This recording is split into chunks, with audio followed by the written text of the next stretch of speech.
let's get this off the way, Whurley. Thank you very much for joining us. So what brings you joy these days? Let's start. Let's start slow. Oh man, like my kids are my number one source of joy. But as far as quantum goes, I'm really excited about the fact that when we first started this journey at StrangeWorks, a lot of people don't know we started as a Linux Foundation project. So the original plan I had was we had sold our last company to Goldman. I had tried to get them interested in quantum. They had a couple people there that were interested, but as a corporation, they weren't there yet. And that was 2016, early 2016. So it's quite understandable. That's literally 5 years ago. Now they have a big team. I said, well, since I don't really, obviously, if you look at me, I'm Goldman material, right? Through and through. I look like every Goldman exec. So I said, well, why don't I go and work on a project, get permission to work on a project with the Linux Foundation that we were going to call the Global Quantum Initiative. And so we went through a lot of work. We got a lot of the quantum players together at IBM's offices in San Francisco. And at that point in time, there wasn't a lot of interest in working together. Everybody was still under this myth, and there are still people under it today, that there'll be one vertically integrated solution and that company will be worth trillions and they'll own everything. And I don't subscribe to that at all. And so out of frustration, because nobody wanted to work together, I said, well, I'll just go build a company to do it. And that's how StrangeWorks was started. And so what's changed since that, kind of the initial work in 2016, and then of course we launched the company in 2018, is now there's things like One Africa. There's a lot more community. There's a lot more community initiatives. There's a lot more sharing. And I think reality has set in on some of the companies in the space, and they understand now that there's this natural pressure that will happen for them to democratize the technologies and to make them more widely available. And that doesn't mean everybody's doing it, but it's very exciting. And that brings me a lot of joy today. Thank you very much. Then I'll quickly move on to your early life, because I think there's a lot that we can learn from there. So tell me about it. Early life lessons. You moved around a lot. I understand from what I got to come across through research.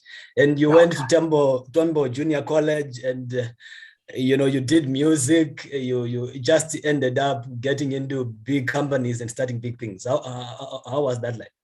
No, look, I was a military brat. I grew up in Nuremberg, Germany, and ended up in Texas. Went to high school here.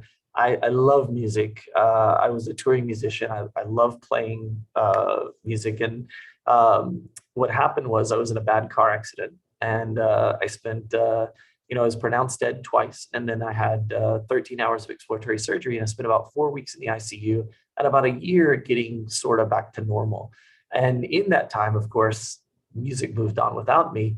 And I started my kind of entrepreneurial tech career by building a digital recording studio, which this is like 1991. And so those didn't really exist. And that was kind of my first foray into that. And that's how I ended up landing my job through that same project at Apple, which was my first real tech job, right? And I started at Apple by answering the phones, like, thanks for calling Apple. This is William. How can I help you, right? And I ended up running the worldwide training programs. And then I ended up in research and development, working on some amazing projects with some of the greatest mentors I've ever had in my career. But my career has been kind of balanced between commercial companies and startups, over and over and over until 2010. And that's where I decided I would found a startup, for myself. And of course, it did very well. We sold it to Accenture, and there's no looking back. So now, I was at Goldman for a little while after they bought the company, but obviously I probably won't end up working at big companies. But who knows? Maybe somebody buys StrangeWorks and they keep me around. But I think that the lessons are really, really simple, right? Even when I was traveling as a young person in the military, community was very important. When I was a musician, obviously music is about community, and it's obviously very important. So that community theme has kind of carried through all of my early life and was so natural when I started working on open source projects or building community or doing things that a lot of people don't understand, like, why would you do this for free or spend your money on stuff for other people or whatever.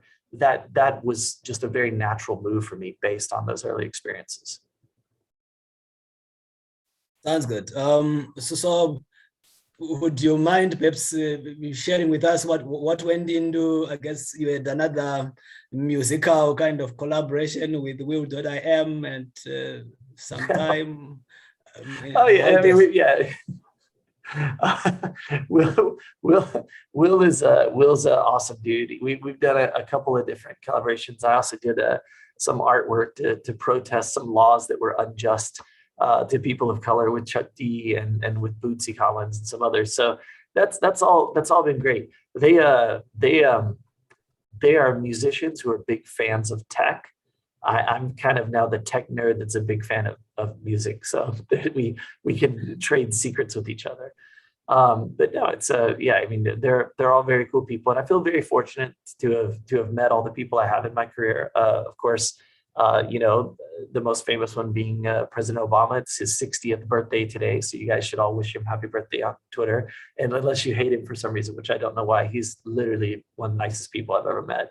But no, it's been very blessed, and that the thing though that you need to learn, right, is that no matter what your background, okay, I grew up very impoverished. No matter what your social ranking, all of these things, technology and the world we live in today is a great equalizer. And you know, when I hear what Ledesi was saying about Africa and quantum and the opportunities, you know, that really resonates with me, because quantum computing will be a new phase in our technological evolution that will allow, hopefully, a lot more people and a lot more people from diverse backgrounds to participate in it.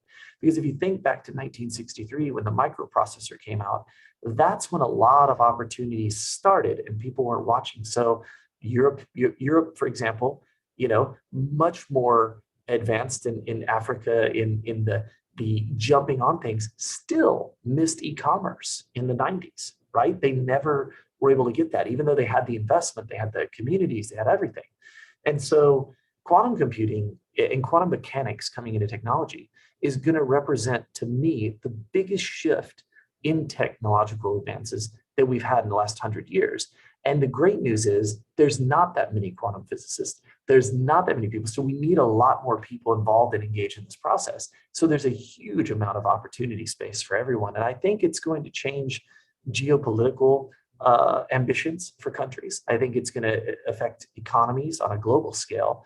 And so I'm very curious to see what happens. But I really like that everyone's going to get the same opportunity to participate in this change, because in the past that has not been true. But today, with where we're at with open source and communities and globally everybody that's looking at it, efforts like you're doing with OneQuantum in Africa, this is a pretty amazing opportunity for everybody. I mean, think about it. You all live in the greatest time to be alive. I'm 50 years old now. When I was young, right, I used to have to cut UPC codes out of cereal boxes and go on my bike or by foot to a post office 13 miles away. And I used to have to put the letter in the post office and wait weeks and weeks to get something. And now, no matter where you are in the world, you have, whatever it is, here, my son, he's 25, he turned this week.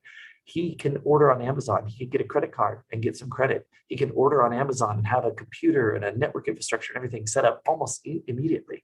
What an incredible time for all of you to be looking at getting into quantum and doing things. You have advantages that nobody in the history of mankind has had. And I think that's such a wonderful thing. Like, I'm super, super excited about that. Thank you very much. I think, that's a very important context for us to realize that we're just living in the greatest time of our lives, all of us, really. I want to take you back to Apple and just learn something about master inventors. What are those? How do you get to be one? So that will be IBM, not Apple. So I left Apple in 1997 to go to IBM. As a principal engineer, and then later a master inventor. Now that means that I did a set of patents that had value, and so it made IBM money. So they said, "Poof, you're a master." Right? It's amazing how much money affects things in our society. Now, no one at IBM would like me saying it that way. It's a very big honor. I got a ring. And I got a certificate, and I got a lot of stuff, and they gave me a lot of money too. It was wonderful, but you know, I wouldn't necessarily consider myself a master at anything. And if you think I am, then, you know, email my wife. She'll be happy to set you straight on exactly where I'm at, you know. But that was it was a wonderful experience. That was critical in my understanding of patents. And, you know, that's an important thing to talk about when it comes to quantum is there will be issues with patents in quantum. Now, the hard physics, it's definitely something that's patentable, and definitely companies should be protecting their IP. But on the other side of it, you have the algorithms, which are really math. And so I'm one of those, you shouldn't patent math, right, kind of guys. And I don't think that the values in the algorithms anyway. I think the values in the resulting circuits. And so I think, you know, IP and IP strategy, which is something I learned at IBM, that's really helped guide me currently with StrangeWorks. We have not filed any patents to date. We have done most of our work in the open, even though the core of our product is not open sourced. It is extremely open, and we're a big consumer of open source. And we do contribute to a lot of open source projects as well. It's a different approach. Everybody's trying to build an IP portfolio right now in quantum, and trying to find that little piece of quantum they want to carve out and keep as their own. And so one, I have a little bit of problem with that. I think competition's good. I think limiting competition is always a bad thing. And I also think that, you know, when you look at where we're at in the evolution of quantum, it's changing. This year has been a very dramatic change. But what I used to say, you know, up until last year was, it's like we're all in a kitchen and everyone's fighting over a piece of pie, right? And they all want the whole pie. They don't just want a piece. But the reality is I have flour on my face, and Hezzy's putting the fire out on the stove, and you're trying to mop up the floors, and sprinklers are on, and it's a giant mess. There's berries everywhere, and there's no pie for us to split right now, right? There is no quantum market. The dirty secret of quantum is there is not a demonstrable use of these machines that has value to anyone right now. They're not computers. They're really more good lab equipment for exploring the quantum landscape. And that's wonderful. And they're going to help bring those computers faster and faster. And I do think that we're going to get to a usable amount of qubits at a fidelity that makes it, you know, worth time and money in the very near future. I'm not pessimistic on that at all, but we're not there. I mean, if you go to an enterprise and you say quantum, now maybe they'll know what it is. But even just a few months ago, I talked to 3 or 4 enterprises who had no idea. They hadn't even, and maybe they kind of heard of quantum. They mentioned Ant-Man or Marvel movies or something, but they don't understand this dramatic change that's going on. And so I think there needs to be a lot more evangelism and a lot more community, and a lot more collaboration. Like there should be co-opetition, right? Everybody should be helping each other. And then once the market gets here, you're all free to fight over it. I'm not going to fight you for it. Okay. But you're all free to do that. But it's a very unique thing, because when you're in the early stage of a market, when you're in the early stage of something like what we're talking about right now with quantum, you can delay it. Like if the companies that are making promises, taking funding from the VCs don't deliver, there'll be a quantum winter for funding. If enterprises don't catch on, there could be there's a lot of things that could lead to this, you know, quantum winter that's talked a lot about in the community. And that's a real world concern. PsiQuantum and IonQ and companies like this have raised hundreds of millions of dollars, valued at billions of dollars. And I don't have any special insight, but I would say that the revenues are probably very close to zero as far as the scale of what you'd expect of a company valued at that value. Nothing wrong with that. I'm super happy to see the VC community and the investor community at large put that money into this technology, but it comes with a caution, right? Like the investors want something for that money. The word is not friend or buddy or pal. The word is investor, right? And you should treat them as such, because they're going to treat you as an investment, meaning they want a return. And so I do fear that as a whole, as a community, we're taking so much money that if we don't deliver the equal amount of results, it could cause for people to say, we kind of lost money. And we know that there's been down rounds in quantum already in some of the hardware companies. And we know that the VCs are kind of pulling back now. That's why you see these rounds led by private equity or, in a lot of cases, family offices and other places. You don't see the big VCs leading a lot of these rounds because they've been burned on some of these down rounds from some of the hardware providers. Well, that could carry over very dramatically and affect all of us globally. So I think we need to be very realistic. And as a community, we need to keep people honest. with what the technology can do. Look, we all believe the dream. You wouldn't be listening to me right now if you didn't. Everybody here knows quantum is going to change the world. It's going to help us fix the environment, cure diseases, all of these things, space travel. There's so many things I can think of where there's calculations that we can't solve today in the time that we could use it, right? Because when we say quantum computing will do things a classical computer won't do, that's false, right? That's not really the truth. The truth is a classical computer would take 4 million years. We probably couldn't keep it running that long. We don't want to wait on the answer, but these things that it will solve will change the course of history.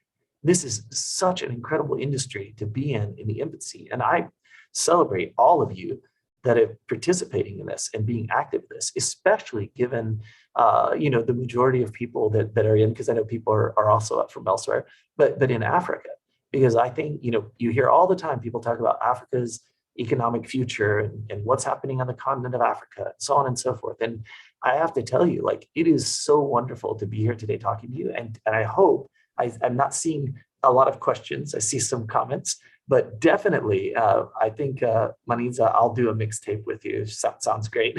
but we need more questions over there, because I want you guys to get something out of this. I don't want to just talk about my history or what I'm doing. What I want to do in my role in the community is to try to help elevate all of you. So I want to know what problems you're having. I want to know what advice or things you want to know. And if my experience is relevant, that's great. If it's not, I'll tell you. More comments. So anyway, as those comments come, a lot of people are joining this, especially in Africa, relatively young population, and most of the people are working in corporations, but they are eager to get into the startup ecosystem. So what are the early career lessons you may share which allows somebody to take maximum advantage of their roles in a corporation today or in an institution today as they prepare for a future where they may want to get into entrepreneurship and get a startup running? Well, that's a great question. And I teach a course at MIT on entrepreneurship. I mentor students at the Legatum School, I should say, and they come from all over the world. And there are many from Ghana, Nigeria, other places. And I see a common thing across the world, whether it be Africa or the EU or Asia. People seem to mystify entrepreneurship and not understand the core tenets of what it is, right? The word means the person who takes the risk, okay? So if you're worried about how am I going to survive? The entire job is risk when you start something. And I think, somebody commented, they said, we need people like you to back us up when we speak to our governments. When you're inside your company, trying to get them to do quantum, when you're trying to start something, or when you're trying to get government support, you run into the same problems, which is large bureaucratic organizations. They have an inertia and they think of things very far ahead. So you have an idea and sometimes it can get killed right off the bat, whether it be you're talking to somebody in government or you're talking to somebody in your corporation, or you're talking to a friend about starting your own company. The great thing about being an entrepreneur is you can be an entrepreneur or you can be an intrapreneur. So you can take the same entrepreneurial zeal, that same kind of drive, and you can put that into your work at your company or into your work with your government. If you think you're fighting an uphill battle to get people to open to quantum, you're right. Because again, we haven't proven what it's useful for. This all gets much easier with the first couple of use cases. You'll go from nobody wants to listen to any of you about quantum to everyone will want to get your time because you're the person that told them about quantum. I think that it's very important to understand the role of an individual within the role of a community. None of us make changes or will change the world by ourselves. No great project is done by one person, no matter what you read in the history books. No matter what you're taught in school, it takes a community to change the world. And so if you're going to your government looking for support, you shouldn't be going alone. You should be going with the community. If you want to talk to me and other people that will evangelize quantum within that, please reach out and do. There's myself and others that would be happy to help, okay? We want, when you're in your, say, hey, to your management, this is very important, right? And maybe they don't believe in it and you want to go work on it full time, maybe work on it part-time. Maybe there's some give and take, but you have to understand inside the infrastructure. And then that leads to kind of where I can really put into context with entrepreneurship. When I see people go for funding as entrepreneurs, they're often frustrated that they don't get a check written right away. And they often say, why haven't I in this VC? I've talked to 30 VCs and I've gotten 30 no's. And the thing people tell you is it's a numbers game. You have to get 100 no's to get a yes. None of this is true. These are all falsehoods, right? The reality is that many times you're asking a person that only writes $10 million checks for 500K. And you just don't match with them, no matter what. You could have the greatest solution in the world. They're never going to write you that check. Or you're asking for $10 million from someone who only writes 250K checks, and you're never going to match. So entrepreneurs should diligence everyone that they're talking to so they know who they're talking to in the background and things before they go in the meeting. This carries on into everything else I said. You're at your company. You work for your boss. You have several other people they work with, he or she. What you need to do is learn about those people so that you can evangelize quantum in the context of their experience in hopes of pulling them closer into the fold. And that carries, again, back all the way through to government where we started, right? You need to be able to understand who you're talking to and what their needs are. Many people pitch the government on projects, not understanding, for example, in the United States, we have $1 billion for appropriations, okay? That means I can go in the government budget, if I'm in the government, and find it somewhere else and try to steal that $1 billion. And then I can do what's called authorizations. Then the checks get written and the money. So I see people all the time pitching projects to the government here and not understanding that they read in the press there was a $1 billion bill passed, but they don't understand that that $1 billion bill just said, okay, we're going to say if you can find that money somewhere, you can take it. But no one's authorized that money, right? So you're pitching for something where that money hasn't been authorized, and you need to pitch early, but you're not going to go and get a check from that in the next month or 2 months or 6 months. And so I think, again, that diligencing, whether you're starting a company as an entrepreneur, working within your enterprise, or trying to do something with your government, understanding who you're talking to, what motivations they have, what potential counterpoints they may have, et cetera, before you have those meetings. And I'm talking about, a lot of preparation. That's going to serve you extremely, extremely well. Now we're getting a ton of questions. Sure, feel free to pick questions from the chat as well. Go ahead. Would you like me to go through some of the questions, or how would you like to? For sure, take those from the chats, and then I'll come back with more as we go. What was the question? Sorry, you cut out for just a moment. Oh, sorry. So I was saying you can pick questions from the chat. I think we. Oh yeah. I'd love to. There's some good one. Let's see. So there's one from Roll. It says, what are your suggestions for transition the current talent classical computing to quantum computing? What do you see as a reasonable timeline for the low-hanging fruit? This is my favorite question right now. I haven't read out of all of it because this is what I started out to do. And let me tell you, you cannot take a classical software engineer and make them a quantum software engineer, okay? When I first pitched StrangeWorks to the VCs, I had a Venn diagram, an overlap, and it said physicists are horrible software developers and software developers are not really great at physics, okay? And so this when you think about computing, think back to the early days of computing. You had to be an electrical engineer to program a computer because you had to understand the flow of electricity between the gates, right? The actual physical process. Today in quantum computing, you need to have that understanding. If you don't have that physics knowledge, it would be extremely, extremely hard.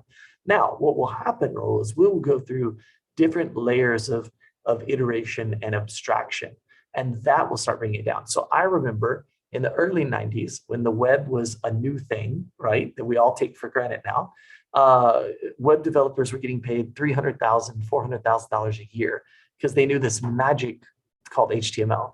Well, fast forward from 1990 to 2021, you have companies like Wix and Squarespace. You build a website for $9 a month, right? You just pick a template.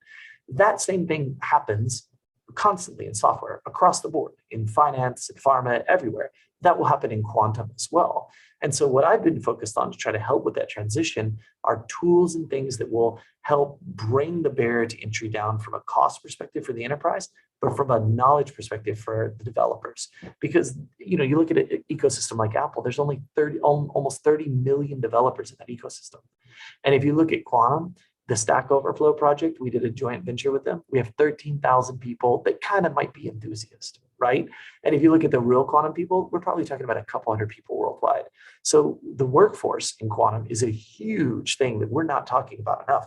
Because if you had a 1,000,000 qubit machine and I dropped it in Johannesburg or Austin or wherever, there wouldn't be anybody who knew how to program it, right? Even the quantum physicists would have difficulty dealing with the machine at that level.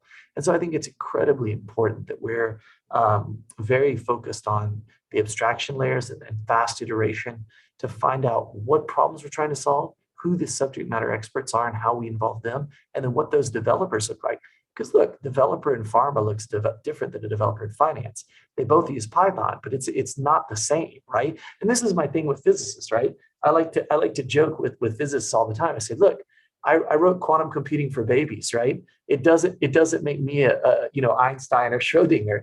You went to GitHub and downloaded a Python library. Like, doesn't make you a software developer, right? I mean, that's the reality. We need to work together, and I think it's really, really important. So, you know, another question that kind of ties onto there is, you know, Brian asked, what role do you play as an electrical engineer in the field of quantum physics? You know, electrical engineering is probably the second thing to being a quantum physicist, because most of these systems, many of them, either have to integrate with CMOS systems or they have to have the cryogenics and the cool. There's electrical engineering is always going to be a really good degree in education to have. And if you're an electrical engineer and you learned some CS while you were there and you know how to program, there's an advantage there, right? That you're probably in a better position to move into quantum than many. So I actually think that I'm also a member of the IEEE. I'm not an electrical engineer, but you know, wished I was one. So I think it's a good path. Let me see this other question.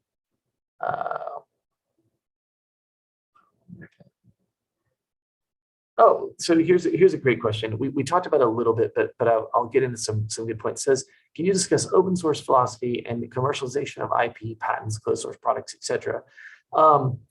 Yes, and so the thing you have to understand is that open source and closed source both have a role in certain situations and certain times, right? I believe when you're at a young industry like quantum, you're trying to get people to use it. You're trying, open source is extremely valuable. That's awesome. That's very awesome. Very cool, very cool. I will send you one. Well, I didn't write that one. You move that one. No, I'm just kidding. I'm kidding. But with open source, think of it this way. You can have, and this is what I have now, a blended strategy. And that's what I recommend. Now, when I say closed source, I'm not talking about patents, okay? Because having your software closed doesn't necessarily mean there's protected IP rights on patents. But a hybrid model is usually what you need. You need some closed source for the stuff that's core to your business. You need some open source for the connectivity out to the world. Open source is probably the greatest thing to happen to software anywhere because it created more software engineers, created more advances in technology. I remember when Brian Behlendorf was a website administrator at a fledgling magazine called Wired before Apache. And I don't know how many of you knows Apache, but Apache Foundation and Apache software, when it came out, people think it was called Apache like the NCSA, which was going to build, they said, well, we're going to build a web server and we're going to commercialize it. We're going to charge all this crazy money because everybody's going to need the internet. And there were patents, and there were other things. And what happened is Apache came out and they actually became the dominant web server because that wasn't something people wanted to pay for, right? So I think that there's this natural flow where open source can bring commercialization into the right channel and prevent these walled gardens.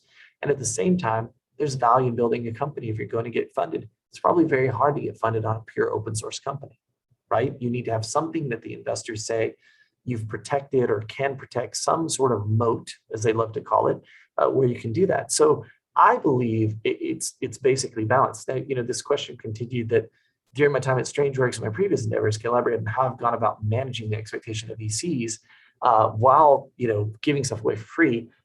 Yes, and let me see who asked that question. That was I may butcher your name. I apologize. Nemeko. or maybe it's Leeson is your first name. Yeah, sorry if I butchered that. No problem. Okay, no, you got it right. Close. But that's a great question. And so I have a horrible answer for you. I do not give a fuck. Like, I'm sorry. There are fucks given. Okay. I'm trying to change the world. And so if you invest in me, you're buckle up. You're on the crazy Whurley adventure, right?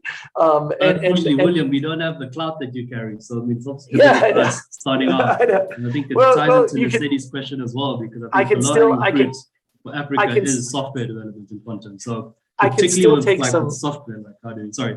Yes, please go ahead. No. I was gonna say I can take some of my DNA out. I'll fly down there. I'll inject it into you. And I carry. No, the thing is this: is when you look at that, you say, how do you set expectations of VC? Setting expectations is the most important thing you can do, not just with VCs, with your employees, with everyone. And so when I think about setting expectations, you always want to underpromise and overdeliver. I go even further, especially in quantum. It is okay in quantum to say, we don't know where it's going to go. You're making a bet, not just on me, not just on the people I hire, not just on the concept of the company, but that quantum will even become real at all. There are still plenty of doubters, right, out there in the world who think quantum's 20 years away, or, Gil over in Israel thinks quantum will never happen. He has math proofs to prove that it's impossible. I think when I set expectations, and if I were you, I would set the expectations correctly. This is going to change computing more in the next 10 years than it has changed in the last 100. There will be billions, if not trillions of dollars of opportunity. And it is the biggest gamble an investor can take, whether they're investing in you in Africa or me here in the States. It's a gamble. They could lose that money. And that's the expectation that has to be set right now, because that's reality, right? And then you start setting your quarterly expectations. Set reasonable goals with your VCs. Say, look, I'm going to take just a little bit of money, and you're going to give me the money. I'm going to leverage it, and I'm going to achieve X. Maybe that's launching a website or a community or whatever it is, your software product, getting to a certain amount of users. It's probably not getting the revenue. I would warn you all off of that, because I don't think there's a lot of money. I know we see a lot of money in the press floating around in quantum in investment. I don't think there's a lot of revenues. I can tell you there's not. But it's about keeping them informed. Where you go off is when an investor wants to keep track, you're not giving them updates, and they start getting worried, because silence to them means you're failing and you just don't want to tell them, right? So more active, proactive communication is always very useful. But with expectations, look, this is the biggest, I am risking my entire career on this, right? My career has been very blessed. I've never had a quote unquote failure. And so I have to be very careful about the next thing I do, because the expectations for me are, you say you don't have the clout. Well, be thankful, my friend, because with that clout comes expectations that are way out of proportion. I mean, I have two investors. Our last company, we started on March of 2015. We sold to Goldman Sachs on March of 2016, right? It was my fastest exit ever. It was huge. It was amazing. So all the investors that see that have invested in this, they're like, it's been 4 years. How's it going? I thought we were gonna make a lot of money by now. So be careful what you wish for, because those that credibility I have also creates expectations that I can't live up to, no matter how much I try to set expectations with the investors. Quantum software development is absolutely a way to go, and I believe software is the only thing you should be working on. I believe software will rule quantum. And let me explain why. Because hardware will be commoditized. No matter what the hardware vendors think, no matter what they say, this is its function. Hardware gets cheaper, better, and faster over time. It's why Hyundai can make a car that's the equivalent of a BMW and sell it for $70,000 less. And it's just as good, right? Because we start learning manufacturing, patents time out, so that now people can use your IP that you had protected now is available to everyone. There's all these different factors. And so I would strongly suggest Africa and anyone on the continent of Africa to be focusing on the software side, because that's where all the value will be. Think about revenues on software versus revenues on hardware, right? Think about usage. And so it's like you need the hardware to do a thing, and you need the software. So, take a simple example. I have an iPhone, right? So I need the hardware to be able to talk and to be able to do certain functions, but the app is what I use every day. That's what builds the brand. That's what builds the loyalty. That's what builds the revenues, et cetera, et cetera. That's where I spend more money. And Apple's done an amazing job of building this ecosystem where they've combined the app developers to drive sales of their hardware. And that's why they are the most profitable company on earth right now. But they do it, but make no mistake, while Apple designs beautiful hardware, and I worked on the software side, but I think there are many people that would tell you Apple is a software company, right? And so software is easier to get into. It's cheaper. There's nothing stopping you. You can set up AWS accounts, have an infrastructure, do whatever. There's plenty of open source you can build on top of. But I think the valuable companies in software, in quantum, will be software companies, not hardware companies. And that's why I started a software company. I could have went and used my influence and found physicists and found co-founders that were hardware people and done that. I very, very specifically chose software over hardware, not because I'm not a quantum physicist, not because I think there's too many people, because I think the value will be in the software. So I agree, Listy. I think, let me see where it says, quantum being, okay, so here's another question. I feel as if right now quantum's being trapped into defense budgets, but how do you best transition that into a village community? You're right. The people I'm seeing spend money on quantum right now are governments, and they're spending it on things that are mostly defense in nature or economic in nature. So they either are using it as as part of the defense strategy of the nation, right? They're saying things like cryptography or that quantum can break cryptography, all of these other things, or they're doing it for economic development. For example, what you guys are doing. You see the same opportunity I see in quantum, and you're gathering together to build a community on the continent of Africa to take advantage of this and be a participant, right? Not just be a user, but you guys want to have the companies, and software is a really, really good way to go from there, in my personal opinion. So I'll bring you back to my questions. And because you also spoke about community a lot in all the different spaces, and it seems community is very important everywhere. So what lessons don't we have to relearn about building successful communities that you may want to share? Yes, sorry, you're gonna have to repeat that. I had you cut out again. I don't know why, but if you can just repeat it real quickly, I'll be. It's okay, I'll take it again. So you spoke about community and the importance of coming together as a community to move everything, anything that is important forward. So I'm saying, what lessons don't we have to relearn about building successful communities from the experience involving, you have been involved in this for a very long time? Look, when I start a community, the community is about the people, not about you, right? So the most of the problems that I see are when you start a community because you think that's going to be your claim to fame or that's going to be your thing. Your job as a community leader is to stand behind all of those people in the community, to find them the resources, to find them the speakers, to elevate them, right? No matter what it is, if it's software, just community, it makes no difference. And so it's very, very important. It's extremely important to know that. I think that, if I were living on the continent and I were thinking about what I would want to do as quantum, and I were a much younger person, so I could take a lot more risk, I would say, I would definitely be looking at software.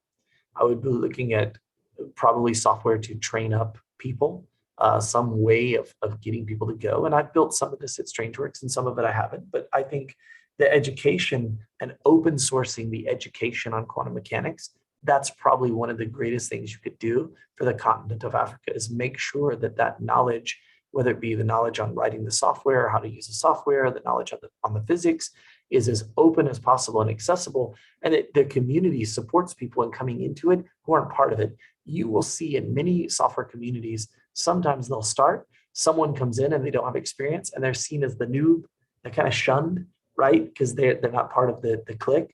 Communities aren't cliques, right? You have to welcome everybody and you have to help elevate them. So everybody in the community should be a mentor. They should be mentoring you. You should be mentoring them. They should be mentoring each other. That is extremely, extremely important in building a successful community, is that cross mentorship and everybody working together. Look, startups and communities are the same. They're always in one or two phases. They're struggling or they're out of business or non-existent, right? So if you're doing this and it's hard, that's what being an entrepreneur is. That's what being a community leader is. It's not easy. You're taking on, these massive responsibility. So I think that is extremely, extremely important. We have another question on the talent gap. It says, digging further in discussion on talent, I see a huge gap. Now bridging solution builder, physics, programming, hardware, solution designer, math, data scientist. Yeah, I mean, there's gaps everywhere in quantum. But by the way, this is no different than 1963 when the microprocessor came out, or years before when we had von Neumann architectures. When we make a big advance, that's how you denote that it's a big advance in technology, is that there are gaps. There are the opportunities. That's the exciting part to me, right? And you mentioned the gaps between that. That's part of what we built for StrangeWorks, was the ability to have multiple people collaborate on code. So you have a subject matter expert, maybe a discrete mathematician, and the physicist and the software developers, right? It's super, super important. Now, I see a hand go up. If you want to take that question, because that's the first time I've seen a hand go up on Zoom ever. That's okay. That's okay. So that person deserves to ask a question if they do a hand up. You can unmute and come through. I'm not sure, Sanabel, I'm not sure they are still connected. Anyway, when they come up again, we'll give them a chance. When they come up again, we'll give them a chance. Sure. So anyway, I was going to ask about, can you comment briefly on the work you have been doing at IEEE on nomenclature, on performance benchmarks? And yes, I can, and it's so hard to comment on.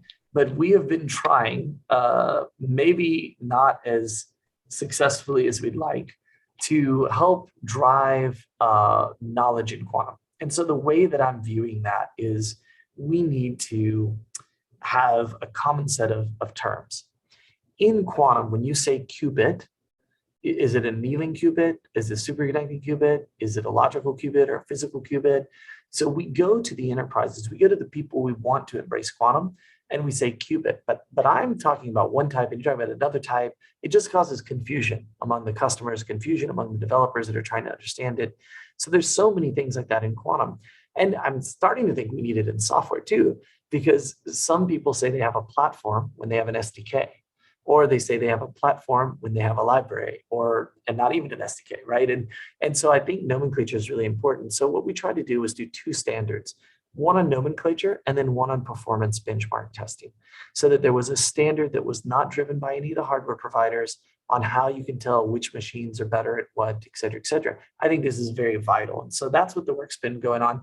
Look, it's been very slow going. I will say it's not been the most enjoyable. It feels a little bit like pulling teeth, but I think we're getting closer. We're going to be partnering with a couple of new organizations that are also standards organizations, and trying to get everyone to come together on some of these terms and some of these things. See if we can't get people to understand, that if we don't have a dictionary, if we don't have a language, it'd be like me speaking, German and you're speaking Afrikaans, and with some of the stuff we understand and some of it we don't.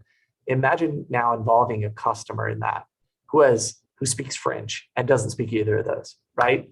And maybe you speak a little French and I do, and maybe we can kind of we need clear definitions in quantum, so that when a customer says, I want to buy a device, this is what I want to do with it, they can say, I shouldn't use an annealer, I should use a superconducting, or maybe an ion trap is best, or I just need a digital annealer, right? Or whatever the case may be.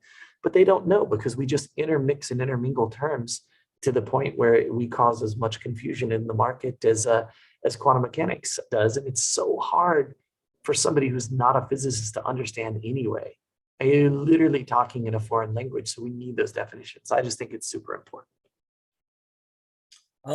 Okay, so I'll also ask this one. There are people who have used the StrangeWorks platform to do one or two things, and on their behalf, I got a question early on what is the best way to figure out a relevant project to work on, which could be suitable for a local community, solves the problem in a local community.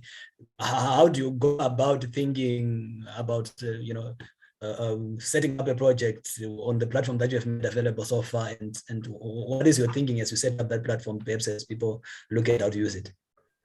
So I'm a build it and they will come, right? I'm hoping everybody finds a use. But when I look at projects, I think on the onset of the project, the first thing I did, for example, when starting the Linux Foundation project, right? Not the company, is I went out and I talked to like 100 enterprise customers. So if you have an idea, the first thing I always tell every entrepreneur to do is go and speak to the person you want to buy it. Because if you go and you ask 100 people and they all say, this is great, I would buy it, right? That's maybe good. And if nobody wants to buy it, maybe they don't understand it, or it could be timing. It could be any one of a number of factors. But I think it's super, super important to talk openly with people about these things and to be able to have the conversation before you start writing code, right? This is the one thing that people don't understand is like, there's so much open source. It's easy to get an idea. You go to GitHub or wherever, you download some things. You're like, look, I kind of have a demo or whatever.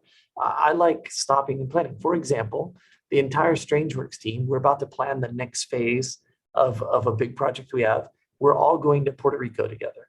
So we're going to spend a week just planning and talking and brainstorming. No coding, no trying to make advancements on the product, no nothing.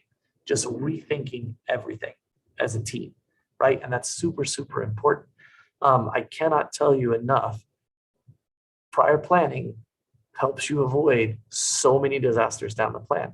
It's better for you to have 10 conversations where people crap all over your idea to get to one where you're like, okay, this has legs, than for you to love that one and you do that one, but nobody's going to support you in it, right? You have to involve other people, and involving the customers directly, I think, is a big part of the way to go. And that's part of why open source was so great as a career, and why I encourage so much open source, is that with open source, a customer can go use it on their own and see if it has value. They can go play with things on their own before they even want to talk to you, because nobody wants to hear a pitch, right? You guys don't want to be pitched. I don't want to be pitched.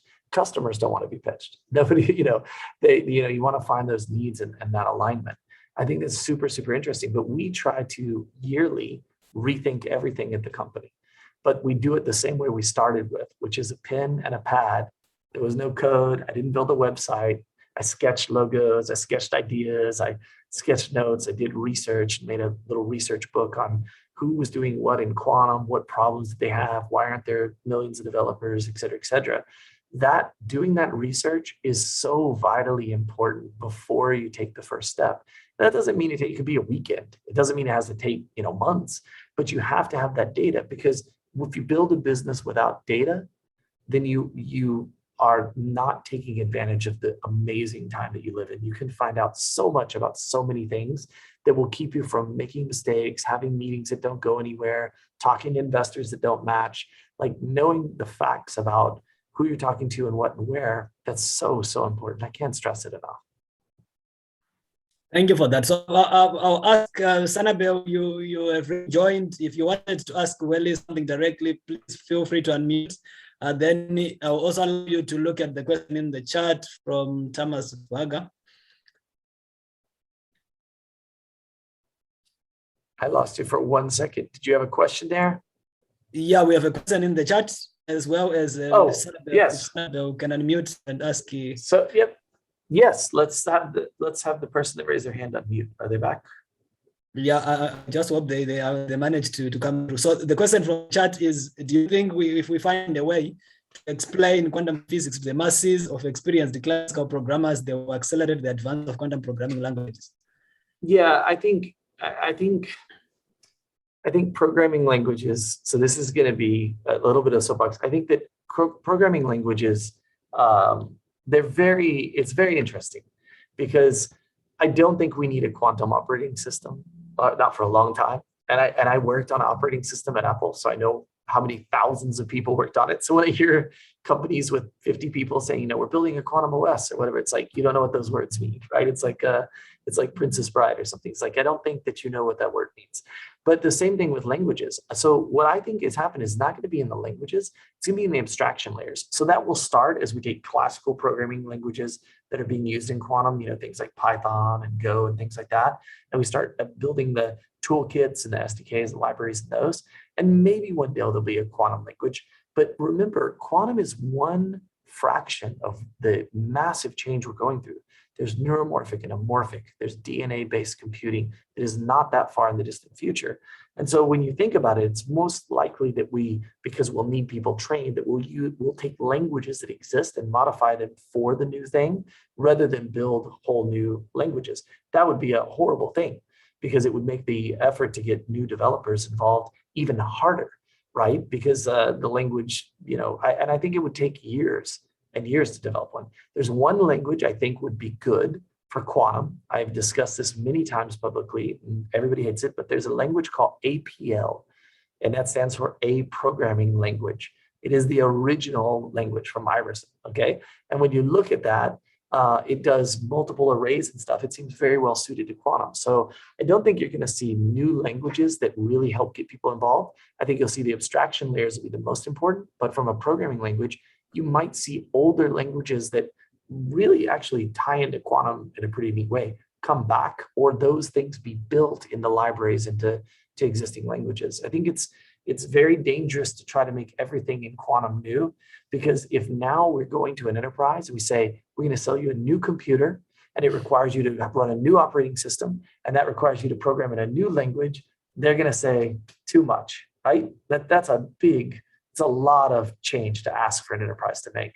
So I think the more things we can do to bring us closer to the way they work today with quantum, the more we'll advance quantum in the state of the art. Then I'll give you my last question. And if we have another question in the chat, we'll take that. Then we'll go through a lightning round and we'll conclude. I was going to ask about the role of social sciences and liberal arts in quantum tech, so that since we say this field involves everyone, would mind to put that in context. What is the role of those people who are in liberal arts and social sciences in the field of quantum technologies as well? So I'm really sorry. Every time you ask a question, I cut out. I hope I'm not cutting out for you on your side. But what was your question? I don't mind to repeat. So I was saying, what is the role of people in social sciences and liberal arts in quantum technologies? Oh, I mean, that's a great question. I think that there are a world of undiscovered roles. I think that when you look at quantum, you have to think of it this way. And this is not a direct answer to your question, because the truth is, I don't know, but I know there's something. But the way I'm looking at quantum, the way I want to encourage all of you to look at quantum is not, we have too many people thinking about taking quantum and applying it to the problems of today, right? We made this mistake before with computers, right? Anybody remember IBM's CEO saying, yeah, it's probably room for 4 or 5 computers in the whole world, right? Like that was all we need. Because why? Because we looked at computers, we were using abacus and calculators, and we said, ooh, this can do this math faster. But we didn't look at, we didn't think about anything, right? Think about 1963. I keep mentioning that date because that's the date. That's where I think we're at in the evolution of quantum. If you go back and you study the history. So you look at 1963, here's a microprocessor. Everybody was thinking about how it could do finance or whatever. Nobody was thinking about autonomous cars or drones or AI or any of these things. And so the thing I'd encourage you to do when you think about what roles, we don't know. And that's what's so amazing. There's a line, a point in time. And before that time, there's no quantum, and there's us applying quantum to things we know. And then past that are all of the things I dream of, like 1963. Where's the intergalactic travel? Where's a light speed engine that we probably need a quantum computer to do the calculations to build? Where's all of this? That's why I'm in quantum, right? Fixing the environment, curing disease, all of these things. We're talking about them, but we're trying to do them in the context of today instead of looking at all of the new possibilities technology open in the future. And by the way, that opens a lot of possibilities career-wise as well. Sounds good. I had to switch off my video in case it was disturbing my audio feed. Am I better now?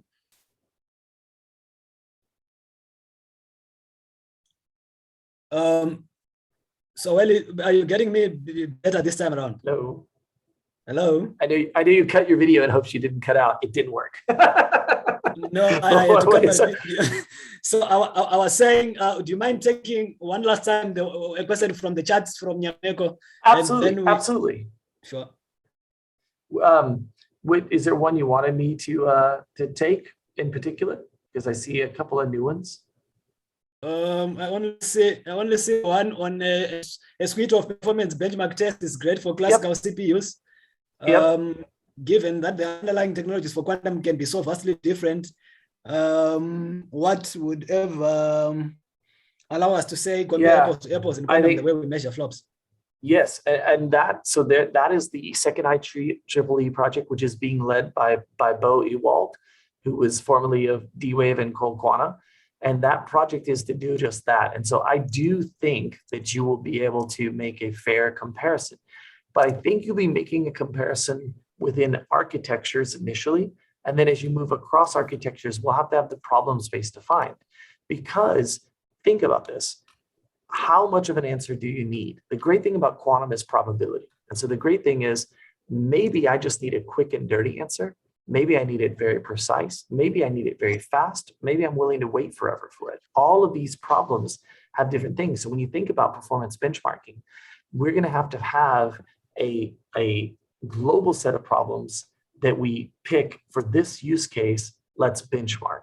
Because if you just benchmark generally, like we do with AMD, Intel, and stuff, I don't believe that that's going to be an actual viable path, because some of these machines are going to be inherently better at some other problems.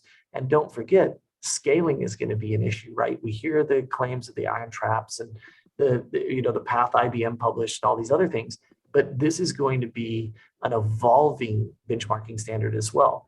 Because I'll tell you right now, there are other photonics and technologies competing with quantum. So we're not just going to have to benchmark within quantum. We're going to have to benchmark quantum against classical, sure, but we're going to have to benchmark quantum against all these new exotic computing technologies, some of which may be faster at certain things. I don't think that these machines, if you look at Alexei at Bleximo, he's building quantum chips for specific tasks, right? You see Riverlane building a quantum system on a chip. So you already see people kind of going in a different path, breaking away from the crowd and saying, maybe this type of quantum applied in this area for this problem is the way I'm going to go. And it's not a general purpose quantum computer. It's not for any calculation you want to do. So I think the benchmarking thing is going to be very complicated, but I have faith in Bo and what he's doing at the IEEE to come up with something that is close to a LINPACK or a HPL test or something that will help us to be able to benchmark these things fairly so that customers know where they should invest their dollars on which platforms. The last thing we want is for enterprises to spend millions of dollars on a machine.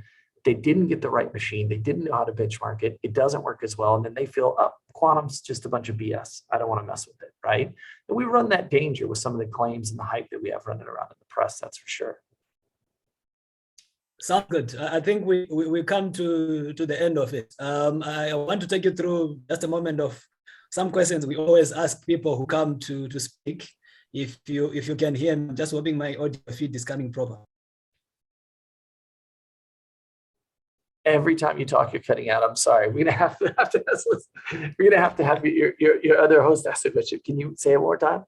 I don't know why you're cutting out like that. I apologize. Can you hear me now? Yes. Sounds good. I wanted to ask a few questions, a lightning round. We usually, throw to our speakers to just learn more about them. Sure, go for it. So what is the biggest misconception about quantum technologies right now? I know you have had to answer this many times. Yeah, I mean, I might go with a little different answer. I think the biggest misconception is that there's three, that there will be one winner, right? Which everybody says. Two, that they can do things that classical computers can't do, right? It's a matter of time, right? We have problems with evaluation time soars. That's where we want to apply these. And three, that it's frankly, there are so many, I don't want to call them anti-quantum, but so many quantum naysayers out there that it's not a real thing. I mean, I'm pitching investors just like all of you, and I'm having the same problem where I have to spend most of the time convincing them quantum is real, and then I can get in the last few minutes and this is where I think, and they're like, I'm not sure if it's real, right? But look, it's demonstrably real. It is inevitable. There are plenty of opportunities. That's probably the last thing. I think one of the big myths is people think that you can't get involved in it. I am not a quantum physicist. We're going to need electrical engineers and researchers and physicists and data scientists and computer scientists. There's a ton of opportunity for everyone to participate in this. Sounds good. What book are you currently reading? Oh, gosh, that's a great question. I am not reading any books right now. I'm reading research papers from quantum physicists, which are like books, just not as fun. So sorry, no books right now. I'm totally into research papers. Sounds good. What is your favorite hacking tool at the moment, which could be unappreciated, something that is helping you to go by, some cool piece of technology you're relying on? That's a tough one, but I recently got an electric car. I love it. Everybody probably, I love it much more than I think. But frankly, I have a task app called Things that has helped me, because the thing I found out is, with so many conversations about community and software and the hardware, we have over 30 partners alone, right? I've really fallen behind on that. I found it really useful for doing tasks. It's such a menial, stupid thing, but it has helped so much, because if I write it on a sticky note, I lose the notes. If I try to use all these other programs, it just don't work for me. But that's not exciting, but that's truth. Sounds good. I'll copy that. What is the best career advice you can, give to young people today? Take the risk when you're young. Don't wait till you're older. When you're young is when you should take all of the risk, right? Like I regret not taking more risk when I was a younger person. What is your favorite getaway place? Now you cut out again. Sorry. What's your favorite getaway place? One more time. Your favorite getaway place? Oh man, hang on one second. Try to see if I can do something over here. So the question is, what's your favorite getaway place? Wait, go ahead. What's your favorite getaway place? Where do you go to vacation? Oh man, I don't know. My wife loves vacations. I've been to so many places, but probably the Caribbean islands. Probably the islands is where we like the most. It's very, very, very relaxing. You get away. There's not a lot of technology. There's not a lot of anything but beaches and drinks. And it's a really good, I love nature. So things, and also we do a lot of, my favorite place recently in the last year is there's a place that has tree houses here in Texas over these lakes, and they're 30, 40 feet in the air, and you go and you spend the night in these tree houses. That's been absolutely amazing. That was really, really enjoyable. So yeah, thank you, Lesedi. May you try to equal this again if I don't get through to where. If we had a capable quantum computer today, what would you deploy it to solve first? So Whurley,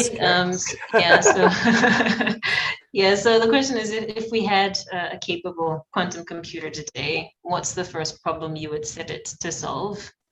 Oh, for me, I would be working on environmental problems. Environmental issues to me are so important. We have destroyed the planet, and I know Elon and everybody wants to go to Mars, but if we don't fix this one before we do, then we're just like a virus, right? We just used up all the resources here. Then we move somewhere else to use up their resources. So for me, it would definitely be environmental. In fact, I have a project I'll be announcing next year called Climate with a Q that I've been working on for 7 years now, which is my quantum climate related project. It's definitely where my interest and where my passion lies. Sounds good. That was my last one. So let's thank our speaker and encourage people to come for the cocktail. Also ask Whurley what's the best way to get in touch with him. Right. I think I'm going to have to translate one more time. Look, thank you so much for your time this evening, Whurley. Really, really enjoyed it. We'd encourage everybody who's currently in the chat and who's participated on the call to stick around for the cocktail happening straight after this. Farai, anything else? What's the best way to keep in touch with Whurley for people who want to connect? I put it in the chat. Yeah, and I put it in the chat. Okay. I'm at Whurley everywhere. So LinkedIn, Twitter, wherever you're using, you can find me that way. It's pretty easy. And I'm always happy to help everyone. Like I pride myself on taking time to talk to anybody who wants a little advice or whatever. I can commit to projects, and if you email me or message me, it may be a while before you hear back, but eventually you will hear back and we'll talk. It just might take a considerable amount of time. Thank you so much. We really appreciate it. Well, thanks for having me. You guys have a wonderful happy hour, and thank you for the opportunity again. I really appreciate it, Whurley. Cheers. Thank you. Thank you, Lasedi. Thank you, everyone, for joining. For those who can make it, let's meet at the cocktail as well. I'll share that link once again.